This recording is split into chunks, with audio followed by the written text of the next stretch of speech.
चुनाव में आप बीजेपी को समर्थन देंगे? देखिए, ये हो ही नहीं सकता। समंदर के दो किनारे कभी एक नहीं हो सकते। चाहे बीजेपी हो, एकनाथ शिंदे हो या अजित पवार हो, इनके साथ जाएंगे तो पार्टी उनके खिलाफ एक्शन लेगी। हम नहीं जा सकते उनके साथ। नाच ना जाने तो आंगन टेढ़ा। जनता वोट डाल रही है, हमको कामयाब कर रही है। आपने हमारे 4 विधायक को तोड़ लिया बिहार में। वो क्या गांधीयन काम था? तुम जब तोड़ते तो तुम्हारा तोड़ना बड़ा नेक काम है, और वही काम महाराष्ट्र में हो गया। शिवसेना के 2 टुकड़े हो गए, एनसीपी के 2 टुकड़े हो गए, कर्नाटका में कांग्रेस की सरकार के एमएलए भाग गए, मध्य प्रदेश में भाग गए, तो आपने आसमान को सर पे उठा लिया। पुलिस ठहरी हुई थी और एक विधानसभा में उन्होंने घड़ी बताया, हमको ऐसा बताया कि सर 15 मिनट, मतलब बोल रहे हैं 15 मिनट। अब चुनाव जो हुए 15 तारीख को हुए, मैंने कहा देखो ये बोलते थे 15 को चुनाव हुए, अब इसमें मैं क्या करूं? मैं शुरू से इस बात को कह रहा हूं, पिछले 2 साल से कह रहा हूं कि मेरी ख्वाहिश है, मेरी कोशिश है, मेरा ख्वाब है कि एक दिन इस देश की प्रधानमंत्री हिजाब पहनने वाली लड़की होनी चाहिए। अगर ये मैं बोल रहा हूं तो इसमें कौन सा गुनाह है? जैसे आपने आमद की है, सवाल यह है कि महाराष्ट्र निकाय चुनाव में आपके 100 से ज्यादा कार्यकर्ता जो है नगर सेवक के रूप में चुनकर आए। क्या आपको लग रहा है कि जो राजनीति इससे पहले होती रही है महाराष्ट्र में, उसके दिन लग गए? नहीं, 125 तो इस बार जीते हैं। 1 महीना पहले जो म्युनिसिपैलिटी का चुनाव हुआ था उसमें करीब 85 हमारे जीते हैं। तो अब म्युनिसिपैलिटी और म्युनिसिपल कॉरपोरेशन आप देखेंगे तो करीब 200 के ऊपर हमारे कॉरपोरेटर जीत चुके हैं, अल्लाह के करम से, और हमारे जनता का शुक्रिया जिन्होंने हम पे एतमाद किया। और तो राजनीति के ताल्लुक से जो आपका पर्टिकुलर सवाल है, देखिए, अगर आप आवाम का दिल जीतते हैं तो वही कामयाब आपकी राजनीति है, और अगर आप नहीं जीत पा रहे हैं तो फिर जाहिर है आप उस पार्टी में या जो भी नहीं जीत पाए तो उसमें कोई कमजोरी होगी। मगर हमारा जो पार्टी का काम करने का तरीका रहा, हम लोग बरसों से काम कर रहे हैं, और क्रेडिट यकीनन देना पड़ेगा जनाब इम्तियाज जलील साहब को, यूसुफ पुंजानी साहब को, मुफ्ती इस्माइल साहब को, वारिस पठान को, और जितने फिरोज आला है, इन सबों ने बड़ी मेहनत की, और जमीन पर ये लोग रहकर मेहनत किए। बहुत सी जगह पे हमको जहां पर हम समझ रहे थे कामयाबी नहीं मिली, तो जाहिर है उसको भी हम सही करेंगे। तो सियासत में कामयाबी के जानिब से एक शब्द है तुक्का। तो कई लोग कह रहे हैं कि तुक्के से इतनी ज्यादा सीटें आ गई, क्या कहना है? अब मुबारक हो उनको, फिर उनको तुक्का नहीं लगा, फिर उनका हमारा लग गया। बकवास है ये। अगर आप इलेक्शन से पहले से मेहनत करते नहीं आएंगे, और फिर अब इलेक्शन कैंपेन जो होता है 10-12 दिन का, उसमें अगर आप सही मेहनत नहीं करेंगे, आप तुक्का बोल रहे हैं, तो मुबारक हो तुमको। अगर आप इलेक्शन को इस तरह से देख रहे हैं तो ये तो तौहीन है उन तमाम वोटर्स की जो निकल कर अपना सुकून छोड़कर, अपनी तकालीफ छोड़कर, अपनी नौकरी छोड़कर, तकलीफ उठाकर वोट डालते हैं। तो ये तो उनकी तौहीन कर रहे हैं। तो ये जो भी ये कह रहे हैं, ये इनका अहंकार है, गुरूर है, और ऐसे लोग कभी नहीं सुधरते। सर, महाराष्ट्र की सियासत में जो लोग अपना एक अधिकार समझते रहे हैं, खासतौर से महाराष्ट्र की सियासत में राज ठाकरे, एनसीपी के शरद पवार, इनसे ज्यादा आपकी सीटें आई, इसकी क्या वजह समझते हैं? इसकी वजह जो मैं पहले बताया हूं आपको कि हमारी जो टीम है इम्तियाज जलील साहब के साथ, हम लोग पूरी मेहनत कर रहे हैं। मैं खुद जाते रहता हूं वहां पर, तो एक कलेक्टिवली हमारी मेहनत होती रही है वहां पर, और हम लोग अवाम के दरमियान में रहे। हमारे पार्टी का जो मैसेजिंग है, पार्टी का जो प्रोग्राम है, और हमारा जो पार्लियामेंट में हो, असेंबली में हो, जनता में हो, हम लोग कंसिस्टेंटली एक बात करते हैं, तो जाहिर है उसका अवाम के दिलों पर असर होता है। सर, संभाजीनगर, मालेगांव, अमरावती, नांदेड़ में आपको अच्छी कामयाबी मिली। क्या ये माना जाए कि महाराष्ट्र में मुस्लिमों के सबसे बड़े नेता असदुद्दीन ओवैसी हो गए? नहीं, मैं शुरू से यही कह रहा हूं कि मैं मुसलमानों का नेता नहीं हूं, ना मैं कोई बनना चाह रहा हूं।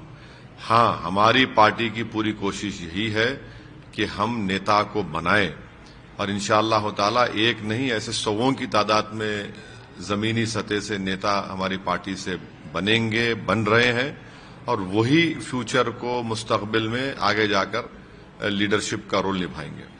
सर, इस बार मराठवाड़ा में, पश्चिम महाराष्ट्र में, मुंबई जैसे शहरों इलाकों में आपकी मजबूती हुई, इसके पीछे वजह क्या रही? क्या आप बार बार अपनी मेहनत और अपने कार्यकर्ताओं की मेहनत की दलील दे रहे हैं, जो सियासी सूरत हाल जो बनी चुनावों के दौरान, आप उसको भी वजह मानते हैं या नहीं मानते हैं? क्या सियासी सूरत हाल? सियासी सूरत हाल तो बदल ही नहीं रही, देश में एक ही सूरत हाल है, उसमें तो उससे क्या करना है? अगर आप इलेक्शन से पहले काम नहीं करेंगे, इलेक्शन कैंपेन अगर आप दिन रात एक नहीं करेंगे, इंटेंसिव कैंपेन नहीं करेंगे, मिसाल के तौर पर औरंगाबाद में एक हमारे जो पार्टी के अपोनेंट्स है एक माहौल बनाने की कोशिश किए और वो पूरा माहौल उन्हीं को शिकस्त हुई। तो जब तक आप जाएंगे नहीं और दूसरे पार्टियों के गलतियों का फायदा नहीं उठाएंगे तो फिर कैसा होगा? अबू आजमी के इलाके मानखुर्द में भी आप जीते हैं। हाँ, वहां पर 8 में से शिवाजी मानखुर्द में 8 प्रभाग थे, उसमें से 6 हम लोग कामयाबी हासिल करे और मैं इसका क्रेडिट देता हूं जनाब अहमद बलाला साहब जो वहां के ऑब्जर्वर थे और वहां के हमारे अतीक साहब जो वहां के प्रेसिडेंट हैं, उन्होंने अच्छे उम्मीदवारों का सिलेक्शन किया और मैं सलाम करता हूं, शुक्रिया अदा करता हूं वहां की जनता को कि उन्होंने बड़े ही बेपनाह मोहब्बत के जरिए हमको वहां पे कामयाब किया, बल्कि इकबाल साहब हमारे दलित उम्मीदवार भी वहां से कामयाब हुए। सर, क्या बीएमसी मेयर चुनाव में आप बीजेपी को समर्थन देंगे? देखिए प्रमोद साहब, ये हो ही नहीं सकता। समंदर के दो किनारे कभी एक नहीं हो सकते। एक हमारे अकोट से 5 कॉर्पोरेटर जीते थे, उनको हमने वार्न किया था। पहले उन्होंने हमसे कहा कि गुट बनाते खुद उनको नहीं मालूम था कि बीजेपी है, तो हमने उनसे कहा कि फौरन जाकर आप आपके म्युनिसिपल कमिश्नर लेटर दीजिए, उस ग्रुप से बाहर निकलिए। उन्हें लेटर दिया। बाद में मालूम हुआ कि बीजेपी नेता के बेटे को उन्होंने कोऑप्शन में तायद की तो इम्तियाज जलील साहब ने उनको पार्टी से सस्पेंड कर दिया। और अगर कोई भी, चाहे बीजेपी हो, एकनाथ शिंदे हो या अजित पवार हो, इनके साथ जाएंगे तो पार्टी उनके खिलाफ एक्शन लेगी। हम नहीं जा सकते उनके साथ। सर, आप बार बार इस बात का विरोध करते हैं कि आप पे आरोप लगता रहा है चुनाव के दौरान और लगातार लग रहा है, चाहे आप बिहार में लड़ें, चाहे आप गुजरात में लड़ें, चाहे आप झारखंड में लड़ें, चाहे महाराष्ट्र में लड़ें, कि बीजेपी के साथ आपका कहीं न कहीं मैच फिक्स होता है। उस पर आप हमेशा उसकी मुखालफत करते आए हैं, लेकिन कहीं न कहीं कुछ सियासी पार्टियां या आपके विरोधी ये नैरेशन बिल्ड करने में लग गए हैं और कहीं न कहीं मुस्लिम जो माइनॉरिटी भी है वो भी कहीं न कहीं कुछ लोग नहीं, हद तो ये हो गई कि मेरे वालिद वालदा ने मुझे बड़ी तरबियत दी, पढ़ाया लिखाया और अल्लाह का बहुत बड़ा करम रहा। तो मेरी बारेट लॉ की डिग्री लिंकन जिन से किया। तो कोई एक महाशय बोल रहे हैं कि वहां पर वो शख्स भी बारेट लॉ की डिग्री लिया था तो ओवैसी वहीं पे चला गया, तो इसलिए राजनीति उसकी ऐसी है। यानी इतने अहमक हैं कि उनको ये नहीं मालूम कि भारत के कई बड़े बड़े जजेस, पॉलिटिशियंस भी लिंकन जिन से बारेट लॉ की डिग्री लिए।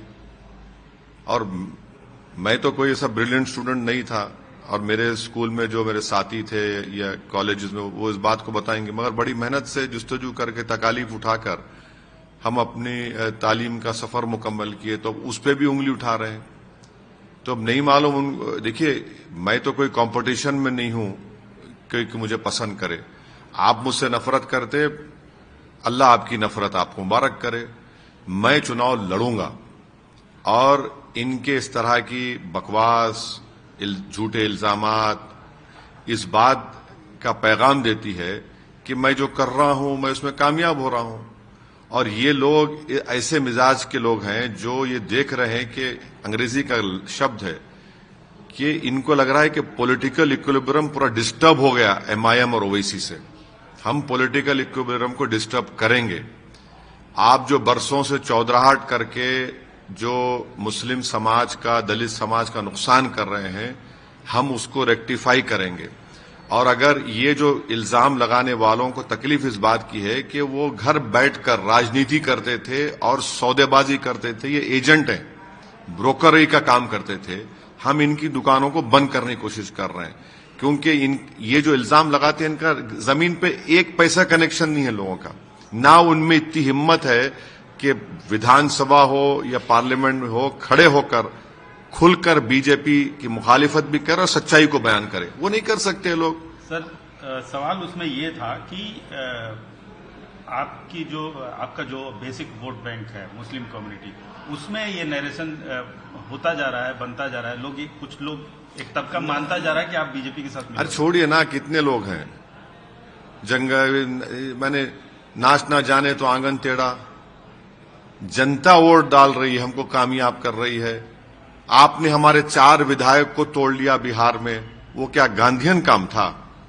इतनी बेशर्मी है लोगों में कि तुम जब तोड़ते तो तुम्हारा तोड़ना बड़ा नेक काम है, और वही काम महाराष्ट्र में हो गया, शिवसेना के 2 टुकड़े हो गए, एनसीपी के 2 टुकड़े हो गए, कर्नाटका में कांग्रेस की सरकार के एमएलए भाग गए, मध्य प्रदेश में भाग गए, तो आपने आसमान को सर पे उठा लिया। यही इन लोगों की मुनाफिकत है, जिसको अंग्रेजी में बोलते हिपोक्रेसी है। ये दोहरा रवैया है इनका। आप 4 तोड़े हमारे, माशाल्लाह से हम दोबारा जीते, और फिर जो हमारे विधायक थे कोचादामन के, जिनको आपने टिकट नहीं दिया, उनको इस्तेमाल किया, मैं उनके घर गया और जाकर उनको वापस ले आया, हाजी साहब को मैं। सर, इन चुनाव में कई ऐसी बातें उठी जिससे आप किनारा करते रहे हैं, या आपकी पार्टी को वो चीज तकलीफ भी दे चुकी है। 15 मिनट और बुर्का, क्या इन सब चीजों को? अरे प्रमोद साहब, आपकी बिरादरी चलाती है न्यूज। मैं हमें बोला क्या प्रमोद साहब चलाओ बोल के कभी आपको कोई चीज? कभी मैं किसी को बोला कि कभी नहीं बोलूंगा मैं। हम अपने विधानसभा चुनाव में नीचे पुलिस ठहरी हुई थी, और एक विधानसभा में वहां उन्होंने घड़ी बताया हमको, ऐसा बताया कि सर 15 मिनट, मतलब बोल रहे हैं 15 मिनट, और उसी के दूसरे दिन हम क्या देख रहे हैं कि पूरे हमारे मीडिया के हजरात उसको इशू बना दिए। अब चुनाव जो हुए 15 तारीख को हुए, मैंने कहा देखो ये बोलते थे 15 को चुनाव हुए, अब इसमें मैं क्या करूं? बुरखे की बात आप कर रहे हैं। कौन इशू बनाया? ये तो देवेंद्र फडणवीस बनाए, उन्होंने कहना शुरू कर दिया, मैं तो बोला ही नहीं। हां, मैं शुरू से इस बात को कह रहा हूं, पिछले 2 साल से कह रहा हूं कि मेरी ख्वाहिश है, मेरी कोशिश है, मेरा ख्वाब है कि एक दिन इस देश की प्रधानमंत्री हिजाब पहनने वाली लड़की होनी चाहिए। अगर ये मैं बोल रहा हूं तो इसमें कौन सा गुनाह है? क्या हम ख्वाब नहीं देख सकते? क्या हम उस ख्वाब को पूरा करने की कोशिश नहीं कर सकते? क्या भारत का संविधान हमको इस बात से रोकता है? नहीं रोकता है। यही तो हम ये कह रहे हैं कि ख्वाब देखो, उन ख्वाबों को पूरा करने के लिए मुत्तहिद रहो, काम करो। तो इसमें अगर कोई तकलीफ, किसी के पेट में दर्द हो रही है, तो भाई आप तो पाकिस्तान की जबान में बात कर रहे हैं। पाकिस्तान के संविधान में मजहब के बुनियाद के ऊपर कोई उनका प्रधानमंत्री या उनका राष्ट्रपति बन सकता है। हमारा संविधान जिसको बाबा साहब अम्बेडकर ने, कोई बन सकता है अगर उसकी उम्र हो और वो मेंटल ना हो, अनसाउंड माइंड का ना हो, तो बिल्कुल है। क्या है इसमें बुरी बात? क्या है? आपको नहीं लगता कि आपके इस बयान के बाद कुछ हिंदुस्तान में इस्लाम के पैरोकार और ठेकेदार, या फिर कहें जिनकी आप भी कहीं ना कहीं इज्जत करते हैं, वो लोग बुरा माने होंगे? क्यों? क्या बुरा मानने क्या है? बुरा मानने क्या है भाई? अगर कोई हिजाब पहनने वाली लड़की बनेगी प्रधानमंत्री तो उसमें बुरी बात क्या है? इसमें बुरी बात क्या है? संविधान तो इजाजत देता है ना, बिल्कुल इजाजत दे सकता है। और अगर ऐसा अल्लाह करे कि मेरी जिंदगी में वो दिन देखो, नहीं, मेरी जिंदगी के बाद होगा, कभी ना कोई तो होगा इंशाल्लाह एक दिन। इन चुनाव में आपकी पार्टी पे एक मुहर है कि मुस्लिम पार्टी है, लेकिन इन चुनाव में कुछ हिंदू कम्युनिटी के लोग भी जीत के आए हैं। तो क्या अब ये लगता है कि ये समय आ गया है कि लोग एमआईएम को मुस्लिमों की पार्टी न समझ के? प्रमोद साहब, अगर कोई मजहब का चश्मा लगाकर एमआईएम पार्टी को देख रहा है तो बहुत बड़ी गलती कर रहे हैं। आपकी पार्टी के नाम में सर? नहीं, नाम देखिए, नहीं, नाम तो एक पार्टी का नाम जनसंघ भी था, एक पार्टी का नाम अभी शिवसेना है, एक पार्टी का नाम तेलुगु देशम है, एक पार्टी का नाम अकाली दल है, कई पार्टी के नाम है। हम जिस जगह पर बैठकर इंटरव्यू कर रहे हैं प्रमोद साहब, आपको 40 मिनट इंतजार करना पड़ा यहां पर। क्यों? क्योंकि बाहर आवाम आई हुई थी, जनता हमसे काम करा रही थी। आप देख सकते वहां पर, अगर वहां पर 300 लोग खड़े हुए हैं तो कम से कम 100 से ज्यादा तो हमारे हिंदू भाई बहन खड़े हुए हैं। तो काम करना है सबका, सबका काम कर रहे हैं। अच्छा, एक सवाल जो अक्सर आपसे पूछा जाता है और आप सही से जवाब नहीं देते, जो दीगर पार्टियों में, दूसरी पार्टियों में जो मुस्लिम लीडर है, उनसे आपको क्या तकलीफ है? कोई तकलीफ नहीं है मेरे को, बिल्कुल नहीं है तकलीफ। क्यों तकलीफ होगी? आपको नहीं, उनको क्या तकलीफ है? क्योंकि हमने बहुत सारे अरे भाई देखिए, अगर मेरे पेट में दर्द होगा तो मैं दवा खाऊंगा ना, उनके पेट में दर्द तो मैं दवा कहां दूंगा उनको? जिसके पेट में दर्द उसका अजमान का, उनको मेरे से तकलीफ है, मैं क्या कर सकता हूं? मेरे पास उनका इलाज नहीं है। मैं तो उनको बड़े अदब के दायरे में कभी मिले तो उनको सलाम वालेकुम भी बोल देता हूं मैं। वो मुझे कभी बोले वालेकुम सलाम बोल भी देते हैं मुझे, और कभी मुझे उनसे कोई प्रॉब्लम नहीं है। मेरी पार्टी का काम मुझे करना है, मुझे उनसे क्या करना है? पार्टी का काम मुझसे कर रहे हैं। हाँ, चुनाव के दौरान में अगर आप तनकीद करेंगे, क्रिटिसाइज करेंगे तो हम जवाब देंगे। आप झूठ बोलेंगे तो हम सच्चाई को बयान करेंगे। अगर कोई समझ रहा है कि झूठ और लफाजी और मंतिक के जरिए कुछ बोलेगा तो हम भी बोल सकते, बहुत बोल सकते।